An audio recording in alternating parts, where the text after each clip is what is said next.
So I'd like to say over a vart that somebody sent me by email, which I feel deserves recognition, and it's a very geschmack of art. Baruch atah Adonai Eloheinu melech haolam shehakol niyeh b'dvaro. Amen. Amen. And he says as follows. In the parsha this week, the Shvatim are born. Leah has 4 sons initially. And the 4th son she names Yehuda. And she says, Hapam Oda Es Hashem. Yeah. Now at this time I'm going to thank you, Hashem. And therefore she called him Yehuda. Yehuda. Hoda. Lashon Hoda. To thank. And the question is, we know that the Avos and the Imos didn't have it easy to have children. And yes, Leah did have children, but we don't know exactly when she had children. We can probably assume that it wasn't a very easy process. Why didn't she thank Hashem the first time? Why wasn't Reuven called Yehuda? Hapam Oides Hashem. So yes, Rashi says because now she has 4. 4th one is the extra one. But isn't it because she knew that she has the part, she was going to have more of the 12? Yeah, that's what Rashi says. She got the extra one. Yeah. So she has greater than her portion. But nevertheless, can still ask the question. The Gemara says that Leah was the first one to say thank you to the Rebbeinu Shalom. Where's this? Gemara, where? Do you know what it is? I can't remember. Okay. Brachas for Shabbos. I can't remember. Okay, first. That Leah was the first one to say thank you to Hashem. Leah. How do you know? Yehuda, Pam Oides Hashem. Well, it's a very hard Gemara to understand, because Adam brought korbanos, Cain Hevel, Noach. They didn't say that Abraham. They didn't say thank you to the Rebbeinu Shalom. They acknowledged that there was a Rebbeinu Shalom. They didn't say thank you. Leah was the first person to say thank you. So my Chaver answers that it's true that certainly Adam and Noach, Abraham, Yitzhak, certainly they said thank you to the Rebbeinu Shalom. But the Kadmonim, these great people, they lived with Nisim. The Rebbeinu Shalom performed Nisim with them. And they certainly said thank you. They said thank you for the Nisim. They said thank you for the big things that happened. Leah was the first one to say thank you, to acknowledge the Rebbeinu Shalom, even for the regular day-to-day life, for small things, natural things that happen by themselves, al pi teva. Had she said thank you on the first child, so, right, it must certainly difficult, and ace, they had a child, Baruch Hashem.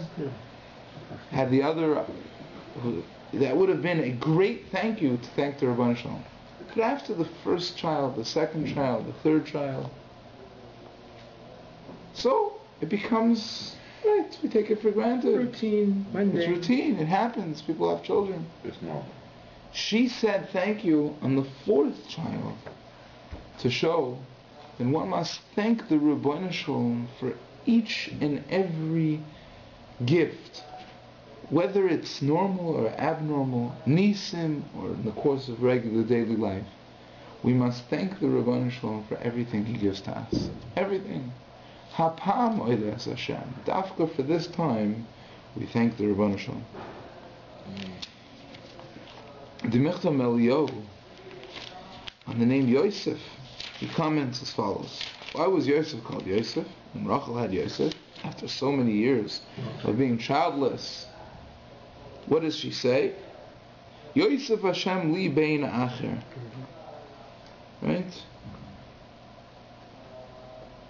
Oh, before that, Vatar Vatela bein, Vatomer Asaf Elokim es cherpasi. Hashem gathered my embarrassment. Says Rashi, what does it mean? Hashem gathered my embarrassment? Hichnisa b'makom shloi tireh. He gathered my embarrassment to a place where it shouldn't be seen. I.e., He gave me a child and now I'm not embarrassed. Cherpasi. Sha'isi lecherpa shani akara. I was embarrassed that I didn't have any children. V'hayu oimrim alai she'ela lechelka sh'leisav arasha. And they were going to say that, perhaps I don't have any children, I'm of no worth to Yaakov, so I'm going to go and have to marry Esau. Umedrash Haggadah, Kol zman she'ein li isha bein, ein la b'mi lislos sirchoino. When a woman doesn't have a child, she has nobody to blame things on. M'sheyesh la ben, she has a child, and then something breaks. She dropped the glass. So she says, Yosef, why did you drop the glass for? She can be toila her sircha. Mi shavar klizah, b'neich. Mi achol te'enim, b'neich. Who ate these figs? Who ate these? Who did this? Who broke the... Must have been your son. People will assume that it was their son. So Baruch Hashem, I have a child. Now, a little funny. Asaf Elokim es charpasi. And it's a medrash, okay, but still, medrash is offering up shot here. What in the world is the medrash saying? She had nothing else to say to call her son. After so many years of being childless, the only thing that she has to say is, Baruch Hashem that He gave me a son, because now I can blame things on him. What does that mean?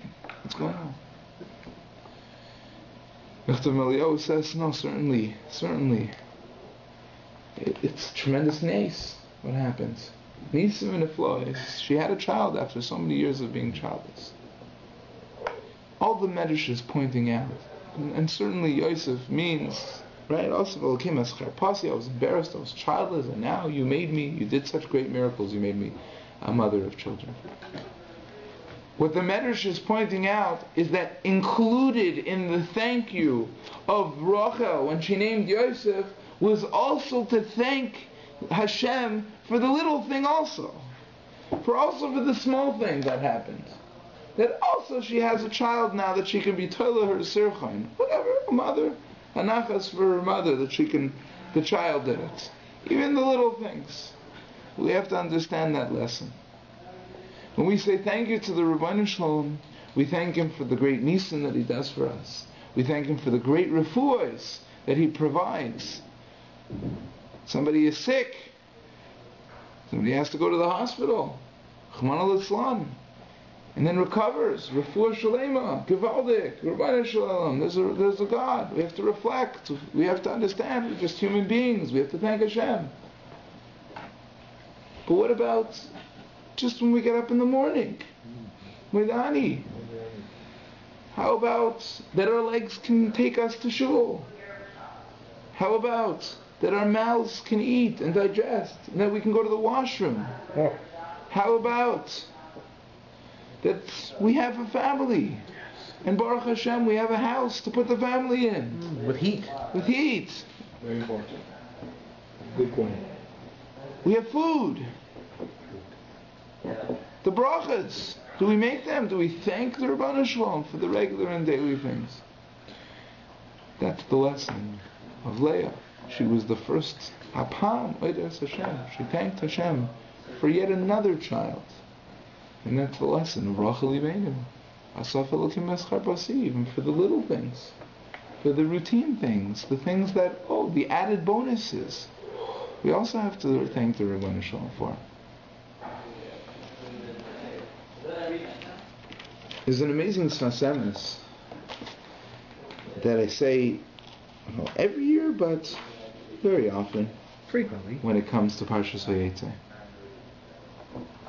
Which one?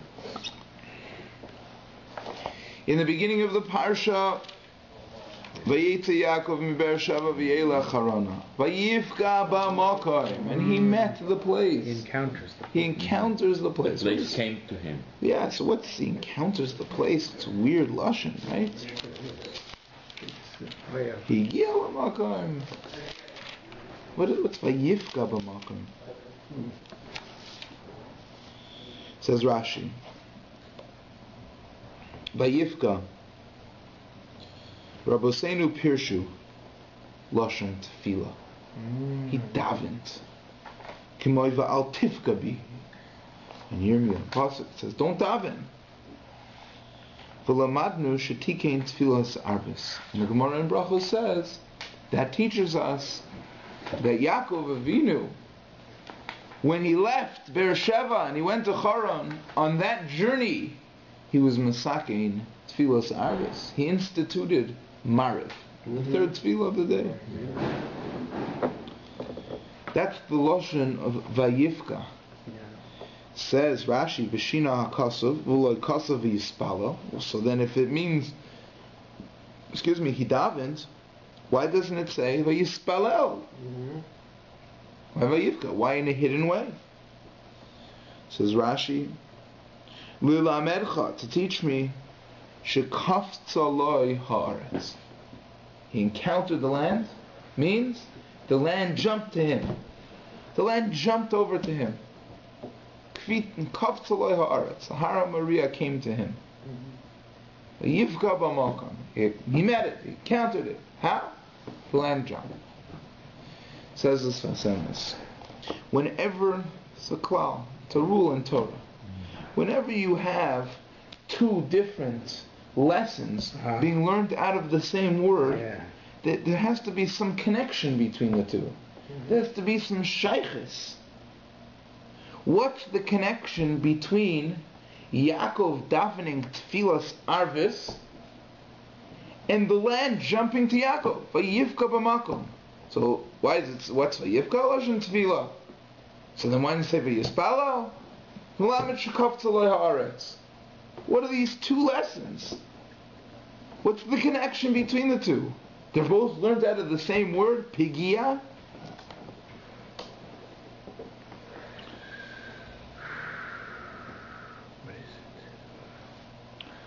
Ach bivadai says, certainly, kifi rotzain ha'adam yochol la'orer kedushas Hashem yisbarach b'chol makom.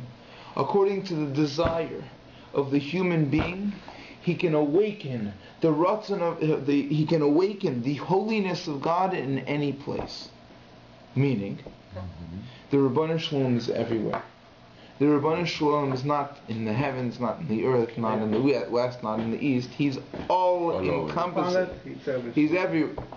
We don't see him always. We can't always. It's not always apparent. If a person wants, according to the desire, the ratzon that a person has in his heart, he could be ma'orer, the kedusha of Hashem, in any place. Meaning, he can awaken the kedusha. What does that mean? Meaning, the kedusha is there. He can uncover it. He can awaken it. It's like it's sleeping over there, and he can wake it up.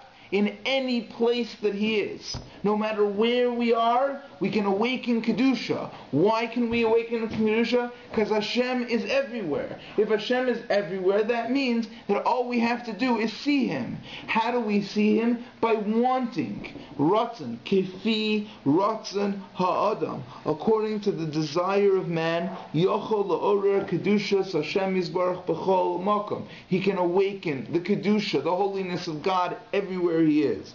This is what Rashi means to say that Har HaMoriah jumped over to Yaakov. What does it mean that Har HaMoriah jumped over to Yaakov? Perhaps at that time it was a physical, certainly. But the Sasemis is saying is that since Yaakov Avinu had this great ratzon to daven to the Rabbanu Shalom, so the Rabbanu Shalom jumped over to him. The Mokom HaMikdash, the holiest place in the world, actually came to him. Why?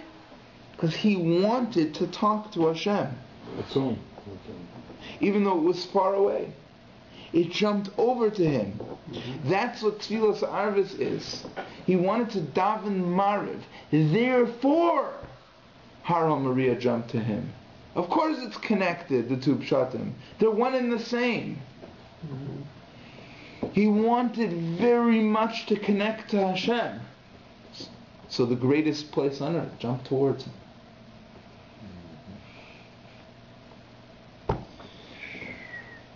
What is Tfilas Arvis? Tfilas Arvis is at a time when it's dark. How do you know? What did he say? What did he say? Baruch Hu. What was he masakin? What does it mean he was masakin Tfilas Arvis? Does anybody record it to find out? Does it match the word that we daven now? I thought Anshe Knesset Agdola were masakin Tfilah. What does it mean? Yaakov tikin Tfilas Arvis. Yaakov said, you know what? The nighttime is an ideal time to connect to the Rebbeinu Shalom. Why is it an ideal time to connect to the Rebbeinu Shalom? Because at night, when everything is dark, and there's no light. It's a mokom choshech. It's a time of darkness. It's like a person's found in a place of darkness. In Golos, in exile. We're found in darkness. There's no light. It's like a never-ending abyss. With a little light, you can. But it's dark. So what do you have to do? Says Yaakov Avinu. Yaakov Avinu answers the question.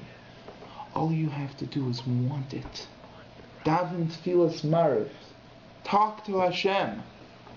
When you do that, even in a time where it's night, you can be ma'orer the kedushas hamakom anywhere according to your ratzon. If a person wants it, we can get it, no matter when, no matter where, or at what time. At night, in Galus, everything together, a person is able to be ma'orer the kedushas hamakom. Hakol tolui b'ratzon ha'adam. Everything is dependent on the ratzon of a person, on his desire, on his will. How much do you really want it? How much do we want it? Do we want to awaken the Kedushas Hamakom?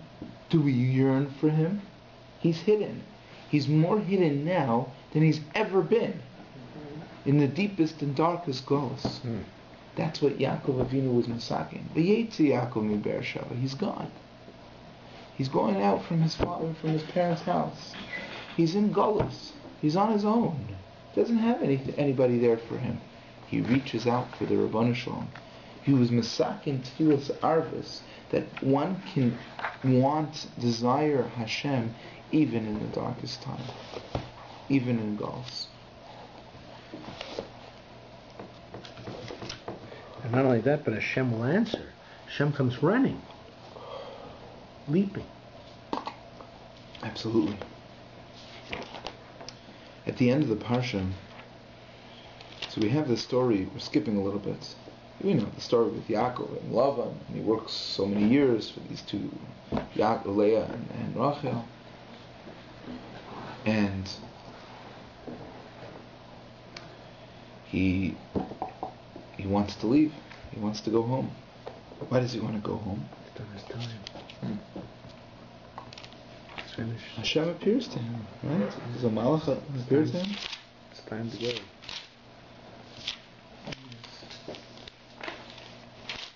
So what happens here?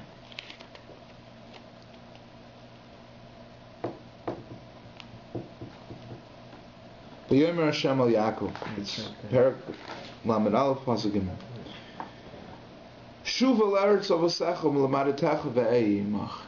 Go back to your home where you were born, and I'll be with you. Vayishlach Yaakov v'yikro l'Rachel l'Leah. So what does he do? He does what any good husband would do. Gotta ask the wife, right? You want to come over for Shabbos? Gotta ask the wife, right? You want to go? I gotta Hashem. I gotta ask my wife, right? Leave the country, right? Yeah. Vayishlach Yaakov v'yikro l'Rachel l'Leah hasada tzono yomer lahem roa anochi es pnei avichem. I see your father. He doesn't like me anymore. I took all of his sheep. You know the story, right? He gets all the sheep. The speckled, the colors, the speckled, the stripes, the pine, brown. the stripped pine, Pine wood. got this good thing going with all the sheep. That was It's deep. not- That's deep it's Kabbalah. very Kaidish. It's exactly Ulam HaNekudot. They changed what, like 20 times or more than 20? 100. I don't know how many times they changed. So It doesn't matter that. That's the What secret, happens? secret of the tefillin is in there. I worked with your father. He cheated me so many times. Hashem gave me all of his stuff. This is his drasha to them, to his wives. Fine. And a malach appeared to me last night and told me, let's go back home. Vatan rachav aleya. So they answer him. Vatomar naloi. Halid lanu chelik v'nachla v'esavinu. Do we have anything with dad anyway? Hello, nachrios nachshavnu lo. Strangers anyways in his house. We married like the frummy. We married the yeshivish guy, so he doesn't like us anymore. Ki macharanu, he sold us. Yochel gamachos kaspenu, then he tried to take our money, and we got everything anyways. Right? Kola osher shohitzal kim yavinu lanu hulevanenu. So the reasoning, anyways, we're not really attached home anyways because my father's haven't been too nice to us in the last few years, so we might as well go. Right? And then they say, Va'ata kol asher amar Elokim alecha aseh. Whatever God says, that's what we'll do. Fine. So we know the story. Yaakov goes, they run away, and Lavan finds out. And he's really fast on his horse or whatever. He had the flying camels. I think he had the flying camels. Right? They can go really like a Hashem appears to him, says, Lavan. To Lavan. Hashem appears to Lavan. Lavan, don't touch him, please. That was his Oy vey, if you touch him. Don't touch him. Don't touch him. Don't touch my friends. Don't. You mess with him, you mess with me. And Lavan goes and he just says, come on, I would have let you go. I wasn't keeping you prisoner. No. I just wanted to kiss my children. How did you do this to me? Why? What are you doing? I wanted to make a party. You should have gone, right? What does he say here? Beshirim, mcholos, with songs and dance. We had a good sudas preda. You let me kiss the kids and the grandchildren. Why did you? Oh, and then there's the whole story with the idols. Good. That's the story with Lavan and Yaakov. So Yaakov says, okay, I apologize. Shouldn't have been so hasty in my running away. And you can, here, kiss the kids, no problem, and we'll be off. Thank you very much. And before they finish up, they build this gal, this pile, right? Lavan calls this Yigar Sahadusa, right? Like the pile of right? It's basically the pile that testifies, right? Yigar Sahadusa, the testifying gal, and Yaakov Karlo Galeit in Hebrew. So Lavan does the Aramaic version, and Yaakov does the Hebrew version, and this gal is Ha'ed Azeb Beini Uveinecha Hayom. This is that we're still friends or whatever. If we cross over each other lira, then so help us, That's what's going on here. That's the story. I'd like to ask a number of very obvious kind of questions so that we can try to understand what in the world is going on here. Okay. Why did Yaakov run away? From Lavan. Why did Yaakov run away? Couldn't leave? Was he holding him prisoner? There's no indication in the Psukim that Lavan was holding Yaakov prisoner. And that they couldn't, obviously that he wasn't, because they just left, they walked off and left. Why did, he hasn't been nice, hello, nachrios, nachshavnu, okay, fine, if he treated us poorly, like strangers, favoritism for the other kids, the ones that, weren't frummies, but why not just say goodbye? He didn't want to Dad, do anything. goodbye, I'm sorry. He didn't want to do anything with that. So goodbye. We're going back home because you're not such a good guy. But goodbye. Why?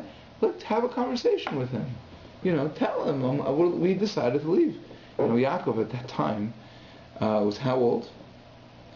You know, Yaakov at that time? At that time, yeah. 94, 104, something. It was 21. Listen, right? when he got to Levant's at 77. 77. At 77. And He's there plus 20 years. So 20 years. 20 years. I'm sorry. So he's 97. So he's big. He's a grown long in the tooth. He's a grown up. So, why wouldn't what's Lavan going to do? No, I'm not letting you go. Like, excuse me. I mean, I'm old enough to make my own decisions. Like, why? What's going on here? Question number one. Question number two. Oh, you don't like the question? No. It's a little bit tapella. It's like what's going on? But I don't remember. Now, we also said that Yaakov asked his wife's permission, right? Now, Hashem commanded you to go home.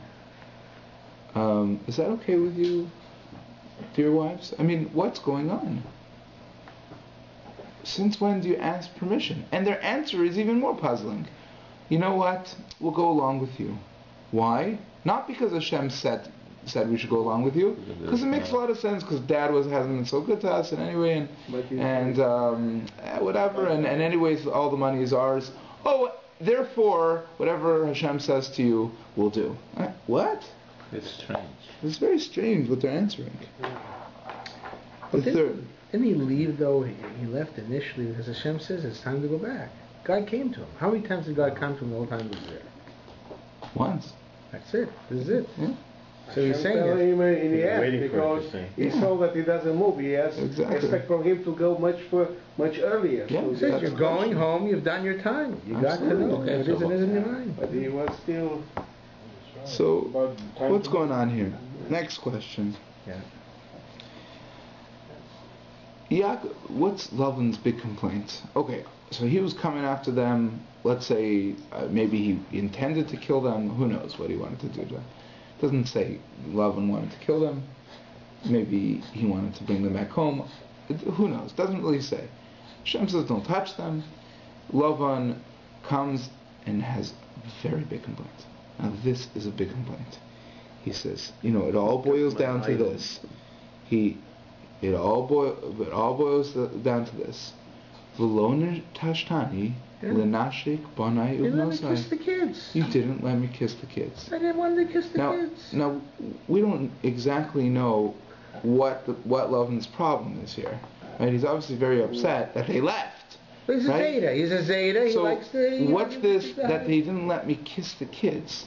Like, what's he saying? What's he trying to tell them? What message is he conveying? What does he mean to say here?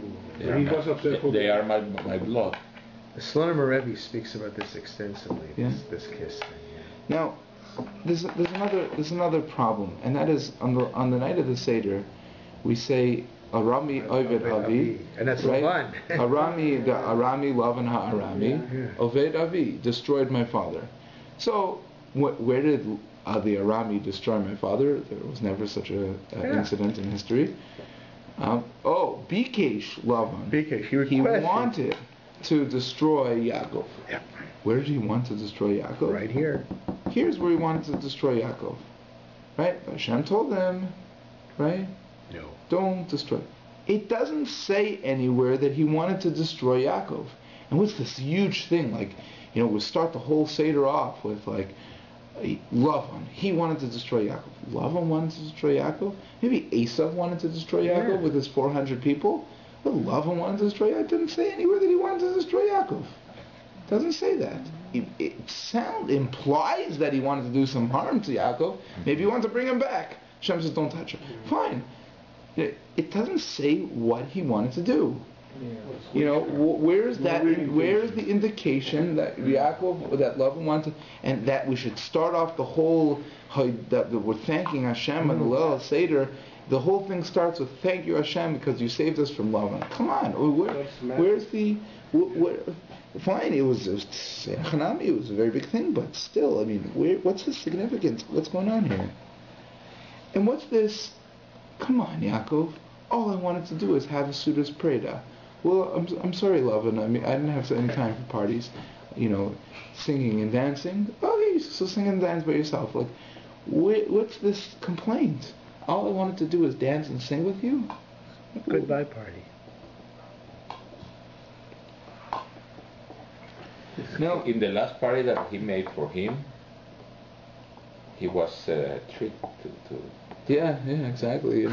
Lavan's not exactly like this generous kind of shver that Something genuine. I couldn't call him genuine. Will support his son-in-laws in learning. Like,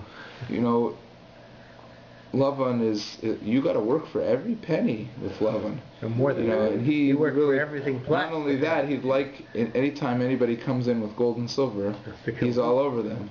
Yes. With these kisses again. Like what's with Lavan and kisses? And he received Yaakov with a kiss. Yeah, he must be a very... No, Eliezer, and then he wanted to... And he hugs Yaakov too. He wanted to do the same thing. But where is it? Kiss me in my mouth because I'd like to see something. Yeah. Where's your gold and silver? What's with Yaakov? What's with Lavan? I mean... And then this gal, right? So, this mound. So, okay, this is between you and I. And don't cross Lura. And Lavan says, Yigarsa Hadusa. And Yaakov says Galed. I mean, what's the significance? He calls him that. He calls him that. Well, what's going on here? I don't know significance.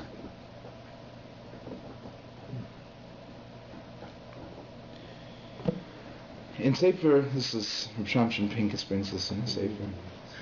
In Sefer Megala Amukos says a remez. Yigar Sahadusa. Lavan called it Yigar Sahadusa. Yigar is a gematria of 213. Yigar. 10. Yes, 213, right. 3. Yud Gimel Reish. And Reish is 200. 213. 213. It says Sefer Megala Amukos, the revealer of the depth, that in the 213th year after the building of the Beis Hamikdash, the 213th year after the Beis Hamikdash was built, Antiochus would come and bring a pig on the Mizbeach. So 213 years after the Beis Hamikdash was built, was rebuilt, Antiochus would come, the story of Hanukkah, Antiochus, king of Yavan, and bring a pig on the Mizbeach. 213 years Yigar. After the Beis Hamikdash. And that is hinted in the word Yigar Sahadusa, Lavan. Lavan is hinting something. With this Galed, what is he hinting? He's hinting something about Greek culture. But not only something about the Greek culture. He's hinting something about bringing pigs on the altar. Lavan. Yeah. Lavan. Why is he hinting that? What's the significance of bringing pigs on the Mizbeach? Let's try to answer these questions with one insight, which Shamshon Pincus presents, which is, there's a big difference between Esav wanting to destroy Klal Yisrael and wanting to destroy Klal Yisrael. Esav wants to destroy Klal Yisrael, he wants to annihilate them. He wants to destroy them. Physical. Yeah. Purim.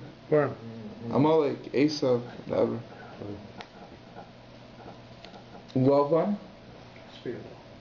doesn't want to physically destroy Yaakov. It never says that in the pasuk. What does he want to do? What does Lavan want to really do?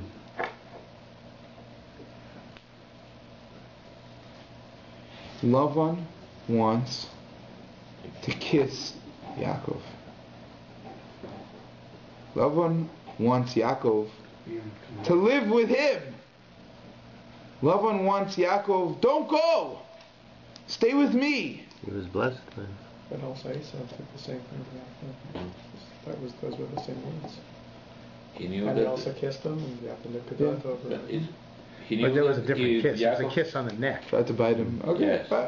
fine. If Yaakov lived, all the blessings were gone. Right, Yaakov but on a deeper If level, if perhaps. They lived, Correct. all the blessing in the land and the It has, growth and everything, All the blessings the came water, from Yaakov. everything was gone. But He knew perhaps that. on a deeper level, he wanted to destroy Yaakov. How? By staying with me. Yes. Maybe I can still get the Fromi to chill out a little bit. Right? Compromise. Yeah. A little compromise. Stay home. Stay with me. And that explains the answer of Yaakov's wives. Right? They don't just say, yeah, because Hashem said so. What do they say? Halo nachrios nachshavnu. We're strangers. We can't stay with him. We're different than him. We need to separate ourselves from him. That's the message that they're trying to portray. Well, what does Lavan want? Even if they're going to go, he wants to leave them with a kiss. He wants to sing songs and dance with them so that they'll remember him. What is a kiss? Says Rav Shamshon Pincus. What is a kiss?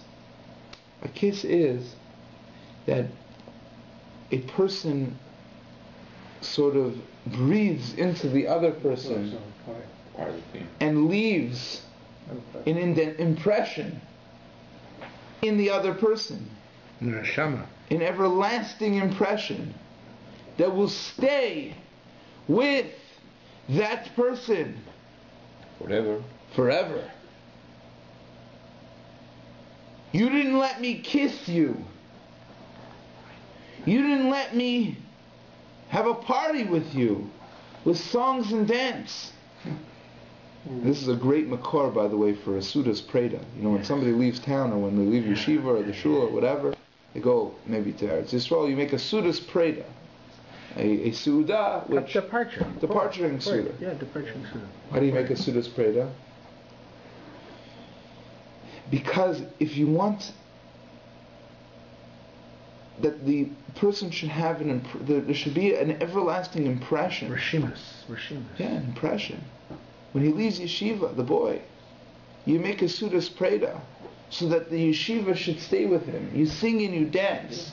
And that makes an everlasting impression. Good memories. Yeah, that solidifies the impression. And that's what Lavan wanted to do. Shamshon Pincus explains that's what a Sudas Preda is, and that's also what Malava Malka is. Why do you have a Suda to be Malava the Malka? It's like a Sudas Preda for Shabbos.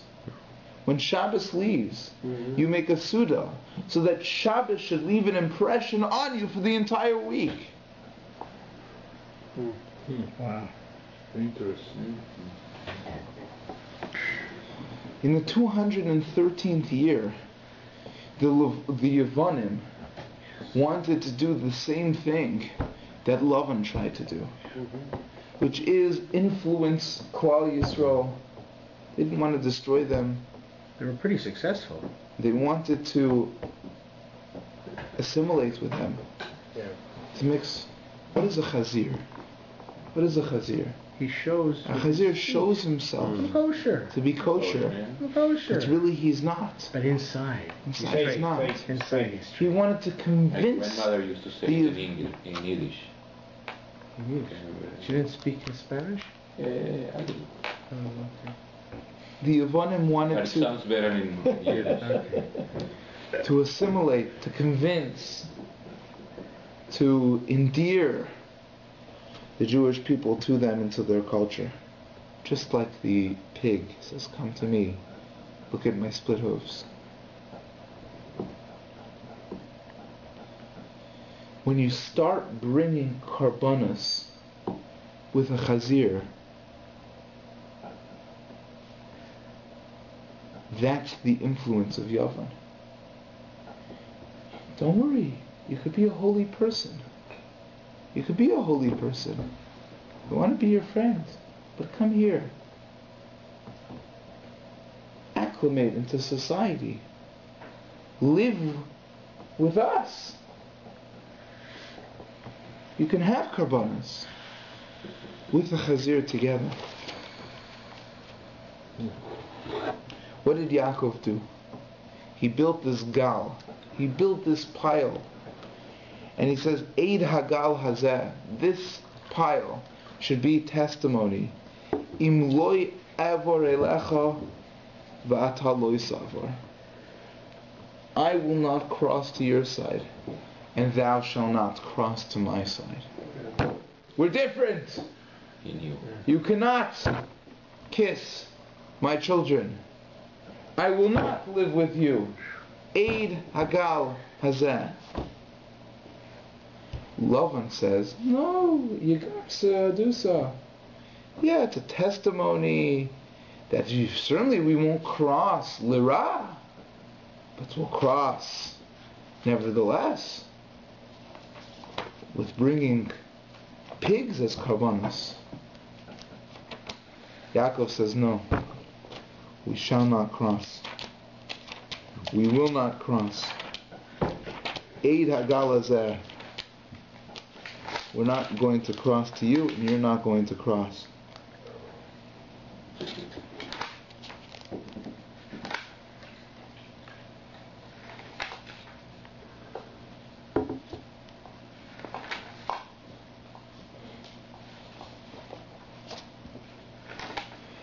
Bikesh Lavan, right? Lavan wanted to destroy everything. Lavan wanted to destroy everything. Destroy everything. Where did he want to destroy everything? He wanted to destroy everything through assimilation. That's it. He wanted to destroy everything by, yeah, you could practice Judaism, but come here and practice Judaism.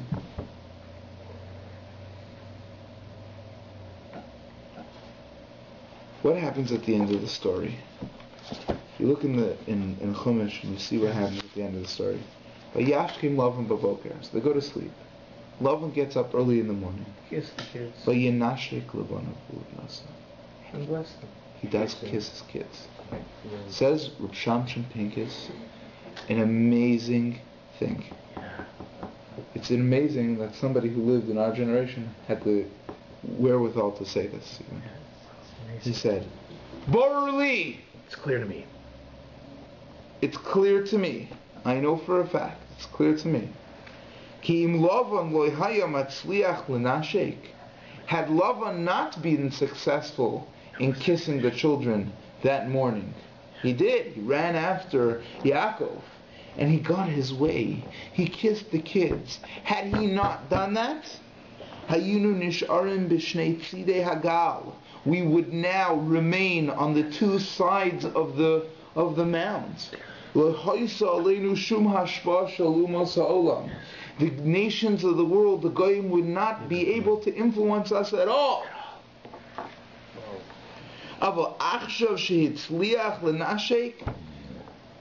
Now that he was successful in kissing, now we have to remember what kind of a Zeta we had, Lavan, who tried to destroy us. And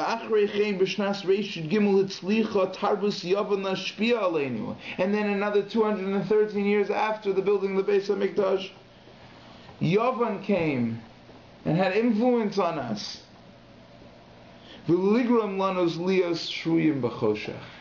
And they caused us to dwell in the darkness of Golus. The darkness where the Rebbeinu Shalom is not clear. He's not apparent. We can't see him. Yavan caused that. Lavan caused that. Because of assimilation. Because he kissed us. V'ligrom lanu lios shuyim b'choshech ad bias goyel tzedek, until Mashiach will come. Again, Borli, Kim Lavan loyayam atzliach l'nashek. Had Lavan not been successful in doing that, we would never be able to be influenced by the Goyim. No assimilation. The only reason why we live in a Golas where we're tempted day in, day out to copy, imitate, follow in direction of, and be influenced by the Goyim of our generation is because Lavan kissed those children on that day. And they were left in this impression. And left an everlasting impression. The kiss, the abysmal kiss. The abyss. The kiss that took it to the abyss. Took us to the deepest and darkest Golas ever. The Golas of America. Very similar to the Golas of Yavam. Venezuela. The Golas, North America, South America, America. America is They say, rake. but they say that into assimilation alone, since 1950, over 15 million Jews have been lost to assimilation in North America. Unbelievable. 15 million. 15 million. Oh, yeah. 15 More million. than half of what they are Jews now. There are 13 million Jews in the world. The other half is assimilation. Of course, you all seem to have forgotten about what happened in Mitzrayim. Right? Four out of every 5. Yeah, this reason we didn't say that. 20%. Because Galut Surya is much 3 more million still came out. Egypt. 3 million. Yes, this is This 20%. why didn't leave Yaakov there in Lavan place to live there and from there to do all this liberation? Because Surya was Lavan place. It was very, very. It was overburdened Am Yisrael. He can't. Am Yisrael can sustain there. Right. This is why Hashem up to the last minute told Yaakov go out, because Yaakov should go out much long time ago. This is why. When Lavan was to follow Yaakov, he always was complaining about the idols, right? Mm-hmm. But it's not what's the mashmaud, the significance of that? Why was he complaining about the idols? Yeah, it's an excuse, a protest, or... No, his idols were gone. The daughter took the Rachel did take the idols. Is that... If I'm taking from you this, what you want to complain But is that the reason, like a perception? What's the deeper meaning of it? That there was the reason that he came, not for like that's excuse. He came. Not the real He reason. came to kill them. It says Yeah, but says it's in excuse, a Haggadah. pretext, No, like, he said, why did you leave without a goodbye party? I wanted to kiss the kids. That was the real and then intention. when he would look around for the idols, like He wanted to add that was this. Hey, you gotta look around, because he had the same thing. He loved the idols too. Look, that's who he was. They say, the Sibba Shalom was speaking in the name of the Rebbes. He said there'd be no conservative Judaism, there'd be no Reform Judaism, there'd be no assimilation. We would have a barrier, a stone barzel, an iron barrier between the Jews and the Goyim, and we could not be moved at all, one iota, if the kiss never happened. He says the same words. Very nice. Same thing. It could never happen. It's like amazing. How powerful that was. How powerful that is. And you see that it But- looked like very, very insignificant. But in the long term, how much significant it became. The price that we paid for that kiss is devastating. Everlasting. Could it be avoided? Could it Be avoided. Avoided? Could it have been avoided? It's not. Well, you know what? That's you're gonna have to. When the game ends and they play the DVD, you'll ask that question. You won't have to ask me. You probably won't have I'll be to ask clear. it. I'll be very The clear. kiss happened, and we're still suffering from it. Still. Whether it's actual assimilation or it's just internal assimilation. What I mean by that, every one of us knows that we fight with, being the religious Jew and trying to be true to Hashem and His mitzvos, and then all the other things that we have, whatever it is. We don't have to go into details now, but whatever it is, we fight with ourselves, with the influences all the time. We fight with the influences, whatever those influences may be, and that all came from Lavan? How do we get out of the darkness of Yavan? How do we come out of it? How do we find the Ribono Shel Olam in it? How do we reestablish the Gal? How do we do that? With Ratzon. We have to want to find the Ribono Shel Olam. If we want Him, if we daven to Him, if we talk to Him, we only want Kedusha, what's going to happen? The thickness of the night in the Golus, which is the darkness of assimilation and influence, will split, and the Makom will jump toward us. Hara Maria, the Makom HaKadosh, the greatest place in the world from a holiness perspective, and it will come to us. And the Ribono Shel Olam will be Megala Himself, will reveal Himself, will awaken Him. All we have to do is want it. If we want it, and we display the Ratzon, and we're excited about Yiddishkeit, and we're excited about our tefillos, and we want to bring or, even a little bit, to the great big abyss that we live in, then certainly the Ribono Shel Olam will put a stop to this darkness, to this Yavan, to this Laila, to this Golus, and end it with the Bias Goyal Tzedek B'Meirav Yameinu Amen. Amen.